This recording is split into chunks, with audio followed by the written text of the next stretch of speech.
A pobreza espiritual é uma prisão invisível, um jugo silencioso que se manifesta não apenas na alma, mas também nas finanças.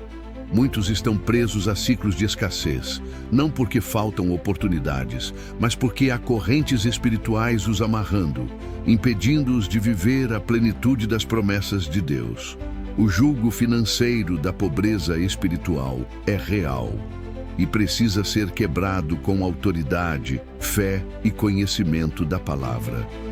Neste vídeo, vamos revelar 6 estratégias bíblicas e espirituais para destruir esse jugo. Você descobrirá que a guerra contra a pobreza não começa no bolso, mas no espírito. E uma vez liberto por dentro, sua realidade exterior também será transformada. Prepare-se para confrontar fortalezas invisíveis, desmascarar mentiras espirituais e acender a chama da abundância divina. Não se trata de prosperidade fácil ou atalhos humanos, mas de alinhamento com os princípios eternos de Deus. Se você está cansado de viver limitado, este é o momento. A guerra já começou e você está do lado da vitória. Para quebrar qualquer jugo, primeiro é necessário entender sua origem. A pobreza espiritual, que resulta em escassez financeira, não é apenas fruto de má administração ou falta de oportunidades. Ela é alimentada por crenças limitantes, heranças espirituais negativas e alianças inconscientes com a miséria. Muitos vivem com a mente condicionada a aceitar a falta como normal, como se a vida cristã exigisse sofrimento material para provar santidade. Mas essa é uma distorção da verdade bíblica. A palavra de Deus declara em João 10:10 que Jesus veio para dar vida e vida em abundância. Então, por que tantos filhos de Deus vivem sob opressão financeira? A resposta está em raízes espirituais não tratadas. O jugo da pobreza se instala quando a mente é moldada por mentiras. Você nunca vai ter nada. Você nasceu para lutar a vida inteira. Dinheiro é coisa do diabo. Se enriquecer, vai se perder de Deus. Essas sentenças, muitas vezes ouvidas na infância ou no meio religioso, se tornam maldições autoimpostas que atuam como correntes espirituais. A primeira chave para quebrar esse jugo é a renovação da mente. Romanos 12:2 nos orienta: não vos conformeis com este mundo, mas transformai-vos pela renovação da vossa mente, para que experimenteis qual seja a boa, agradável e perfeita vontade de Deus. Enquanto a mente estiver escravizada, o bolso permanecerá vazio. Renovar a mente é rejeitar as mentiras da escassez e substituir cada pensamento por promessas da palavra. Comece declarando: sou filho do Rei, e o meu Pai supre todas as minhas necessidades. A segunda chave é o arrependimento por alianças feitas com a pobreza. Isso pode parecer estranho, mas muitos, sem perceber, fizeram pactos emocionais com a escassez. Quando uma pessoa diz: prefiro ser pobre e honesto do que rico e corrupto, está selando um acordo onde riqueza e corrupção são vistas como inseparáveis. Isso cria uma barreira espiritual que impede o avanço. É necessário orar e romper com essas alianças, pedindo perdão por ter rejeitado a abundância que vem de Deus. A terceira chave é a libertação das heranças espirituais negativas. Muitas famílias carregam gerações de miséria, não apenas material, mas espiritual. Vícios, opressão, dívidas crônicas e escassez constante podem ser sintomas de maldições hereditárias. Êxodo 25 fala sobre maldições que atingem até a 4ª geração. Mas a boa notícia é que em Cristo toda maldição pode ser quebrada. Em Gálatas 3:13 está escrito: Cristo nos resgatou da maldição da lei, fazendo-se maldição por nós. Declare libertação sobre sua linhagem. Ore para que toda cadeia familiar de miséria seja destruída. A 4ª chave é a semeadura consciente e espiritual. Muitos querem colher sem plantar. A Bíblia ensina que o que semeia pouco, pouco também colherá. E o que semeia com fartura, com abundância colherá. 2 Coríntios 9, 6. Semeadura não é barganha, é princípio. Quando você entrega com fé, não apenas dinheiro, mas tempo, dons e obediência, ativa um ciclo de colheita. A pobreza espiritual se alimenta do egoísmo, mas a prosperidade divina nasce da generosidade. A quinta chave é o posicionamento em batalha espiritual. O diabo não quer que você prospere, porque sabe que recursos nas mãos de justos financiam o reino. Então, ele tenta bloquear sua provisão, criar dívidas, destruir oportunidades. É necessário se posicionar em oração, jejum e autoridade, repreendendo todo o espírito de atraso, miséria e roubo. Em Mateus 11, 12 está escrito: desde os dias de João Batista até agora, o reino dos céus é tomado por esforço, e os que se esforçam se apoderam dele. É hora de lutar espiritualmente pela sua liberdade financeira. E por fim, a sexta chave é a intimidade com o Espírito Santo como guia financeiro. Muitos erram nas finanças porque seguem impulsos e emoções, mas quem é guiado pelo Espírito toma decisões baseadas na direção de Deus. Ele pode mostrar onde investir, com quem se associar, quando esperar ou agir.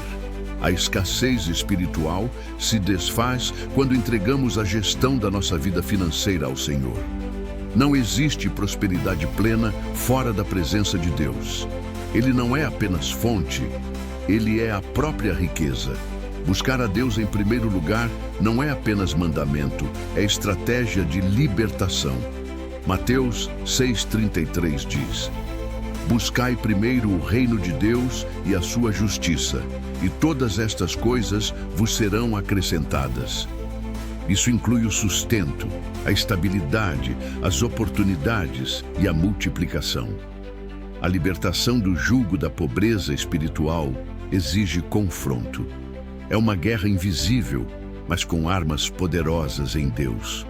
Sua mente precisa ser transformada. Suas palavras precisam alinhar-se com a fé. Sua história familiar pode ser redimida. Suas sementes espirituais começarão a frutificar. E o Espírito Santo será o seu conselheiro em todas as decisões. Hoje é o início de um novo ciclo. O jugo não permanecerá. A escassez será vencida, porque quando você quebra a pobreza no espírito, a prosperidade se manifesta na terra. A autoridade espiritual não é um conceito abstrato reservado a líderes religiosos. Ela é uma herança de todo aquele que nasceu de novo em Cristo. Muitos cristãos vivem como escravos espirituais, quando na verdade foram chamados para reinar em vida. A pobreza financeira gerada pela opressão espiritual só permanece onde a autoridade não é exercida. Lucas 10:19 diz: eis que vos dou poder para pisar serpentes e escorpiões, e sobre toda a força do inimigo, e nada vos fará dano algum.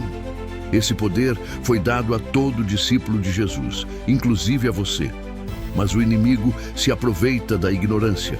Ele sabe que, enquanto você não entender quem é em Cristo, continuará preso. Por isso, a primeira ação para exercer autoridade espiritual sobre a pobreza é reconhecer sua identidade como filho de Deus. Um filho do rei não mendiga, não implora, não vive de migalhas. Ele caminha com ousadia, porque sabe que o céu respalda sua palavra. Mas essa autoridade precisa ser ativada. E ela se ativa por fé, conhecimento e posicionamento. A fé é o combustível da autoridade. Sem fé, é impossível agradar a Deus. Quando você crê que o Senhor é seu pastor e nada lhe faltará, como afirma o Salmo 23, você começa a rejeitar qualquer voz contrária, que diz que você nasceu para viver na miséria. Essa fé não é sentimento, é certeza. É uma convicção inabalável de que a palavra de Deus é mais real do que a sua conta bancária. O conhecimento é o mapa da autoridade. O que você não conhece, você não pode ativar. É por isso que o inimigo tenta manter você longe das Escrituras. Em Oséias 4:6, Deus declara: "O meu povo está sendo destruído porque lhe falta conhecimento. Conhecimento espiritual te liberta." Quando você descobre que a palavra está repleta de promessas de provisão, abundância, colheita, multiplicação, você começa a guerrear com essas promessas. E o posicionamento é a chave final. Não adianta apenas crer ou conhecer. É preciso agir. Muitos creem que Deus pode mudar sua realidade financeira, até conhecem versículos sobre isso, mas continuam declarando derrota, medo, escassez. A autoridade é liberada pela boca. Provérbios 18:21 ensina que a morte e a vida estão no poder da língua. Se você quer romper com o jugo da pobreza, precisa falar como quem já venceu. Diga: "Eu sou cabeça e não cauda. Eu emprestarei e não tomarei emprestado. Eu viverei como em Deuteronômio 28.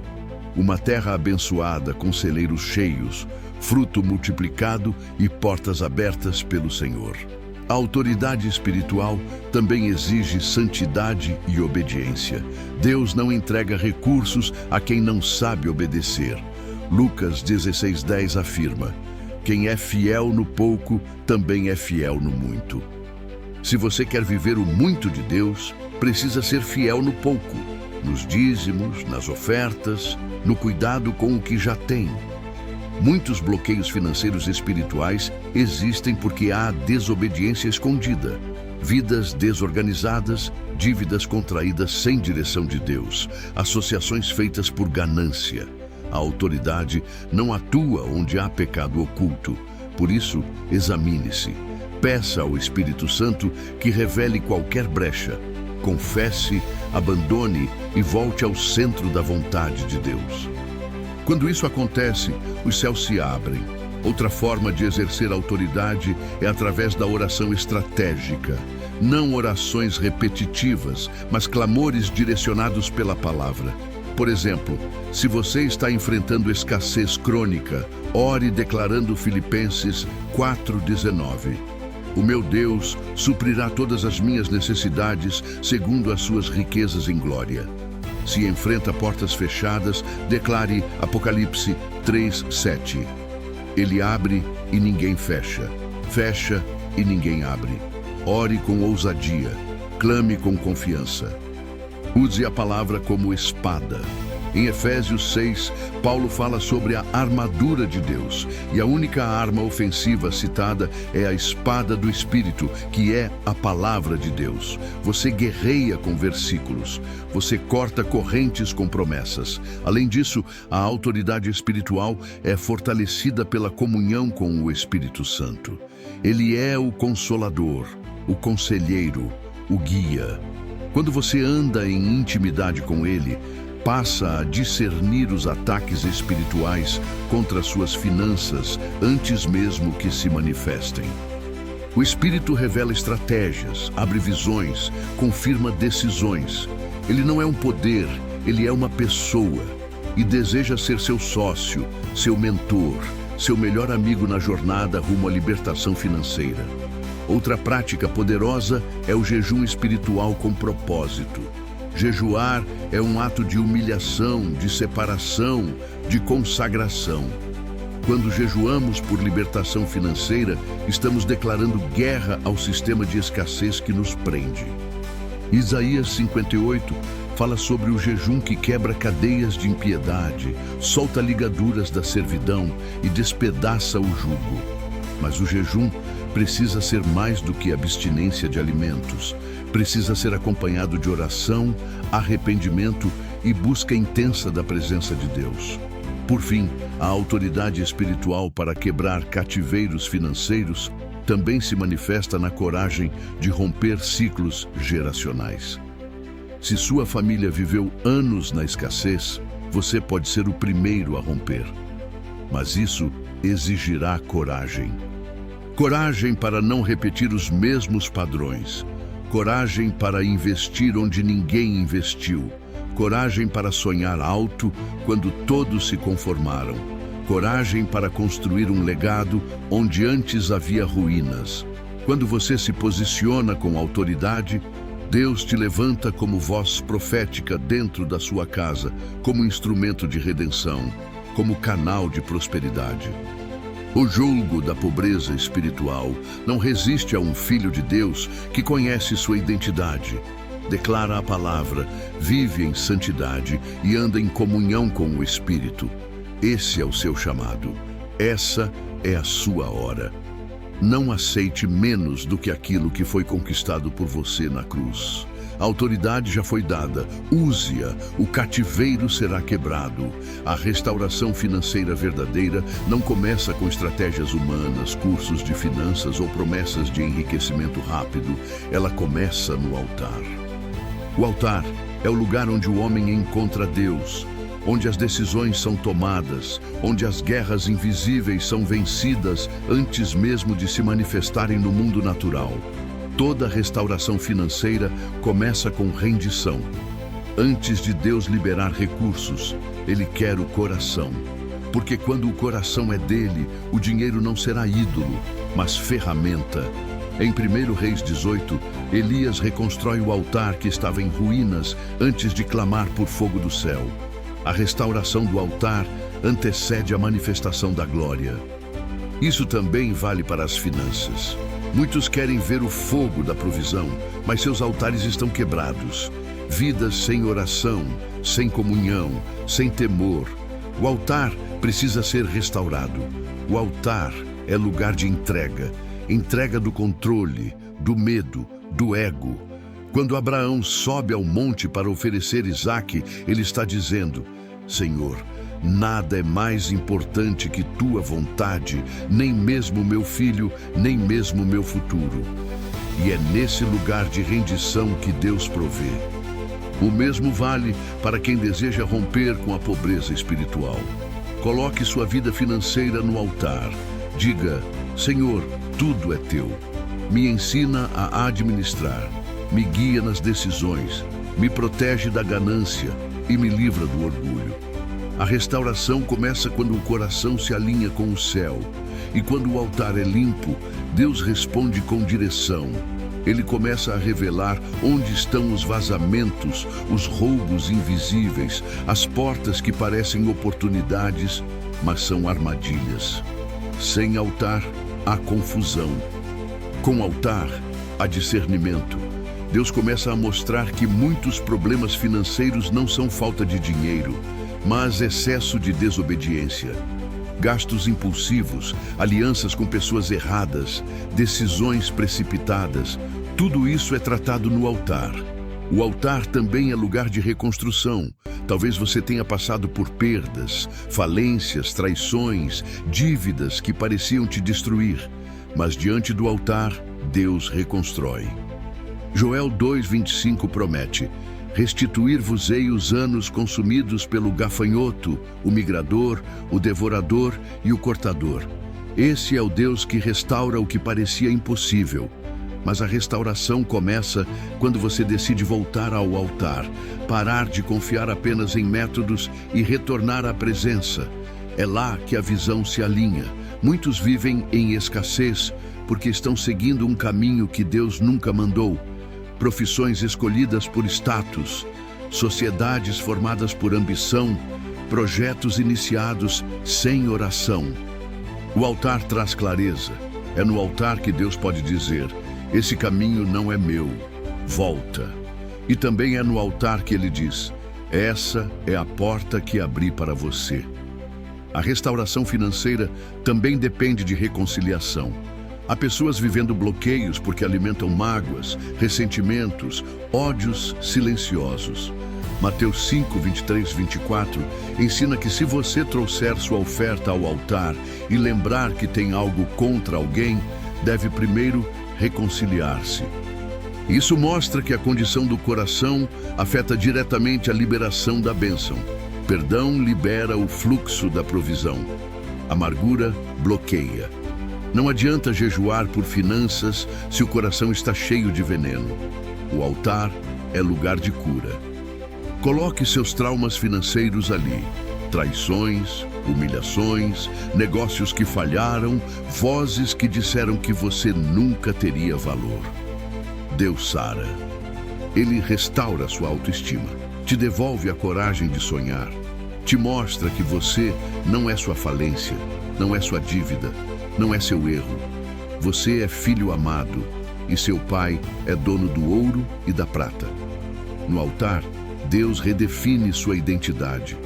Outra dimensão da restauração no altar é o compromisso com a aliança. A aliança com Deus não é apenas emocional, é prática. Inclui fidelidade nos dízimos, ofertas, primícias. Esses atos não são taxas religiosas, são expressões de confiança. Quando você devolve a Deus o que é dele, está dizendo: eu confio mais em ti do que no meu salário. Malaquias 3:10. Não é apenas um convite à fidelidade, é uma promessa de livramento da miséria. Trazei todos os dízimos e provai-me nisto. Se eu não vos abrir as janelas do céu e não derramar sobre vós uma bênção tal que dela vos advenha a maior abastança. A restauração começa quando o altar volta a ser prioridade. Muitos estão correndo atrás do dinheiro, mas o dinheiro só obedece a quem já se rendeu. E a rendição acontece no altar. O altar é onde os orgulhosos se tornam humildes, onde os ansiosos encontram paz, onde os céticos são transformados em visionários cheios de fé. E é nesse ambiente de rendição total que Deus começa a agir. Ele restaura não apenas as finanças, mas a mente, o coração, a história.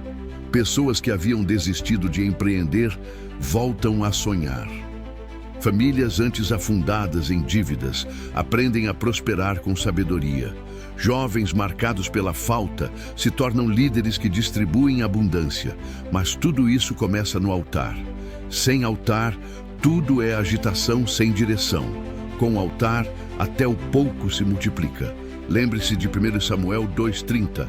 Aos que me honram, honrarei. Quando você honra Deus com sua vida, com seu tempo, com sua obediência, com suas finanças, Ele te honra com direção, proteção e provisão. A restauração financeira é um processo espiritual. Não acontece da noite para o dia, mas se inicia num único passo: voltar ao altar. Faça desse lugar sua prioridade. Ali, Deus fala. Ali, Deus restaura. Ali, Deus começa a escrever uma nova história financeira para você. E tudo o que for construído a partir do altar será sólido, duradouro e cheio da glória de Deus. A obediência é uma das armas mais negligenciadas na guerra espiritual financeira.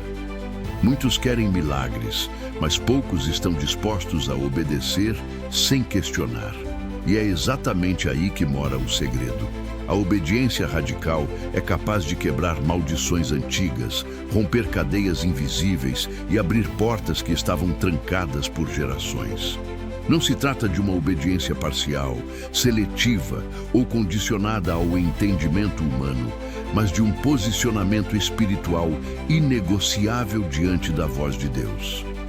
Em Deuteronômio 28, vemos uma promessa clara.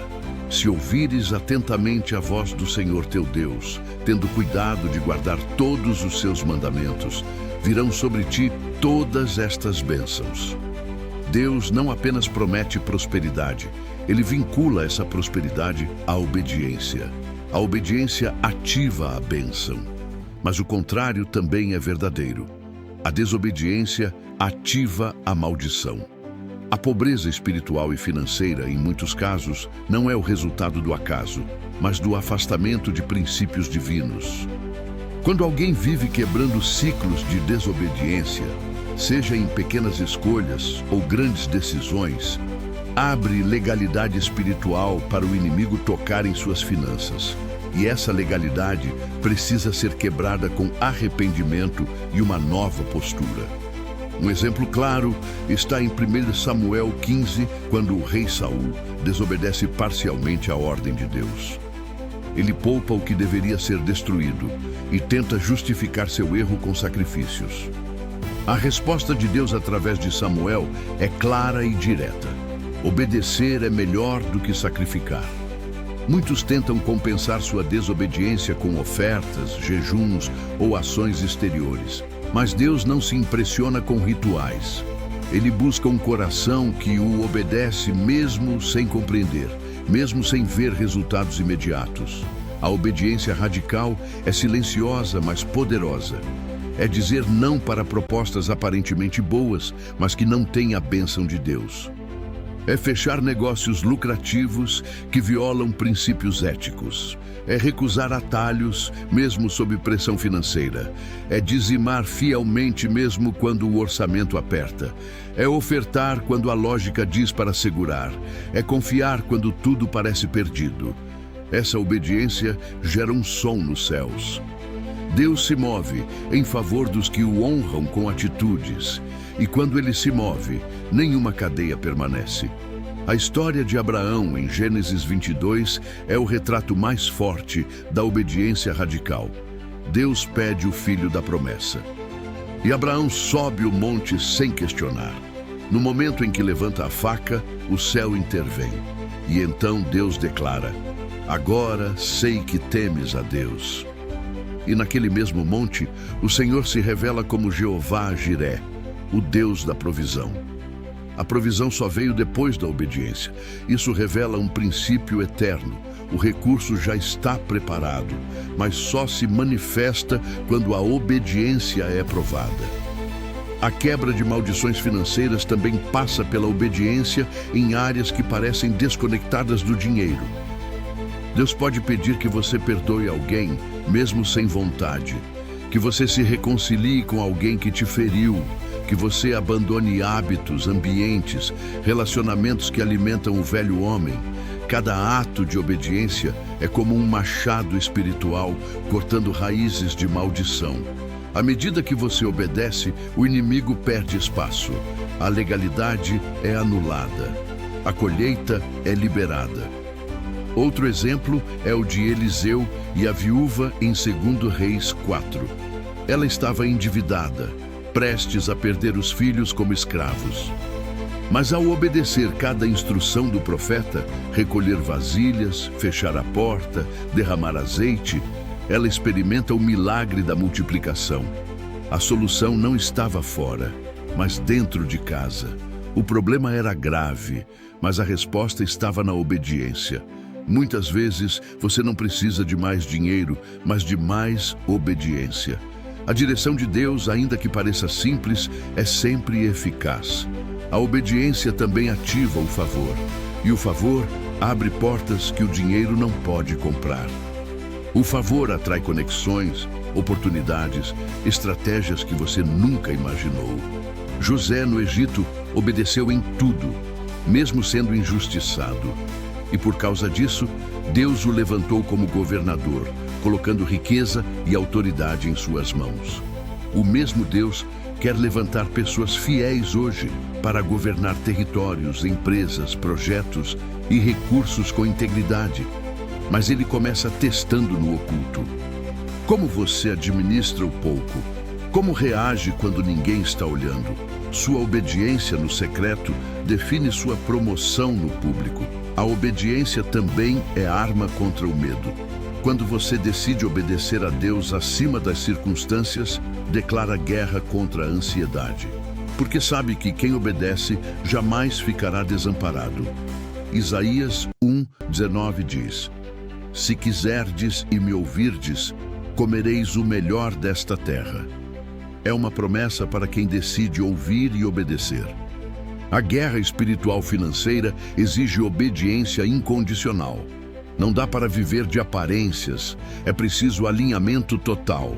Obedecer mesmo quando dói, mesmo quando o mundo não entende, mesmo quando parece que você está perdendo, porque na realidade espiritual, cada ato de obediência é um tijolo na construção da sua liberdade financeira. O céu se move por honra, e Deus honra os que o obedecem.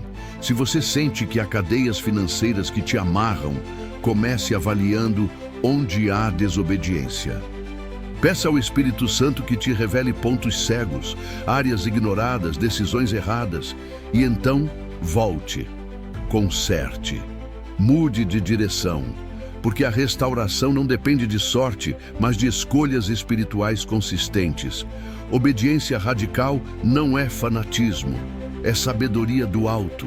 É a chave que desbloqueia o que estava travado há anos. É o passo que antecede a colheita. Obedeça, mesmo quando não fizer sentido. Obedeça, mesmo que custe algo. Obedeça, porque o seu próximo milagre depende disso.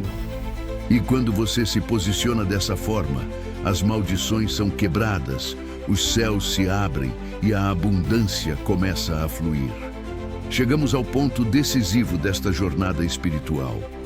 Até aqui, você foi confrontado com verdades profundas, princípios eternos e armas poderosas para romper o jugo financeiro da pobreza espiritual. Mas agora é a hora da virada, porque saber não é suficiente.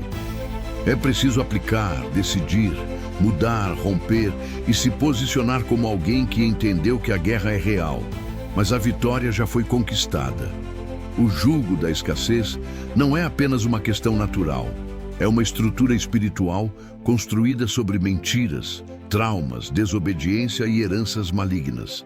Ele atua como uma coleira invisível, controlando decisões, travando portas, esgotando energias e aprisionando sonhos. Mas existe um poder superior, um nome que está acima de todo nome, que veio para despedaçar esse jugo: Jesus Cristo. Isaías 10:27 declara: "E acontecerá naquele dia que a sua carga será tirada do teu ombro e o seu jugo do teu pescoço, e o jugo será despedaçado por causa da unção." Essa é a promessa que deve ser cravada em seu espírito. A unção quebra o jugo, e a unção é liberada sobre aqueles que se posicionam. A virada espiritual começa quando você decide não mais aceitar a escassez como parte da sua identidade. Você não é produto das circunstâncias, nem vítima do sistema, nem herdeiro do fracasso. Você é filho de um Deus abundante, justo e fiel. E como filho, tem direito à herança. Mas a herança não é entregue a quem não se comporta como filho. Por isso, a primeira ação da virada espiritual é o reposicionamento da sua identidade. Pare de se ver como indigno, pequeno, sempre em falta. Comece a se enxergar como um embaixador do reino na terra, alguém que carrega autoridade, propósito e missão. Deus não quer apenas te abençoar por você. Ele quer fazer de você um canal de transformação na sua casa, comunidade, cidade e geração. A segunda ação é quebrar todas as palavras contrárias que foram lançadas sobre sua vida financeira. Talvez você ouviu desde pequeno que nunca teria nada, que sua família era amaldiçoada, que sua realidade nunca mudaria. Mas hoje, pela autoridade do nome de Jesus, você pode rejeitar essas sentenças e declarar uma nova realidade espiritual. A Bíblia diz em Provérbios 18:21 que a morte e a vida estão no poder da língua. Então, use sua boca como instrumento de libertação. Comece a declarar: eu sou livre do jugo da pobreza. Minha casa será exemplo de provisão. O Senhor é meu pastor e nada me faltará. Não fale o que vê, fale o que crê, fale o que Deus diz. A terceira ação da virada é construir uma vida de consistência espiritual. A guerra não é vencida com uma oração isolada, mas com uma vida alinhada. Estabeleça um altar diário, ore, jejue, medite na palavra, ouça a voz do Espírito. Faça disso uma prioridade maior do que qualquer projeto terreno, porque é no secreto que se vence no público. É na intimidade que se recebe as estratégias que abrem portas, revelam caminhos e protegem de armadilhas. A quarta ação é o compromisso com a fidelidade financeira diante de Deus. Honre a Ele com os seus bens, com as primícias de tudo o que tem. Entregue os dízimos, oferte com alegria, plante sementes proféticas, não como um ritual vazio, mas como um ato de confiança e aliança. A fidelidade no pouco é o caminho para o muito, e Deus não falha com quem o honra. Se hoje você tem pouco, seja fiel. Se tem muito, seja ainda mais. Porque a prosperidade duradoura só se sustenta sobre o alicerce da obediência. A quinta ação é romper com ciclos e ambientes tóxicos. Existem lugares, pessoas e hábitos que alimentam a escassez, amizades que zombam da fé, relacionamentos que sugam sua energia, ambientes que te afastam de Deus. A virada espiritual exige coragem para cortar o que te impede de crescer. Abraão precisou sair de sua terra, de sua parentela, para viver o novo de Deus.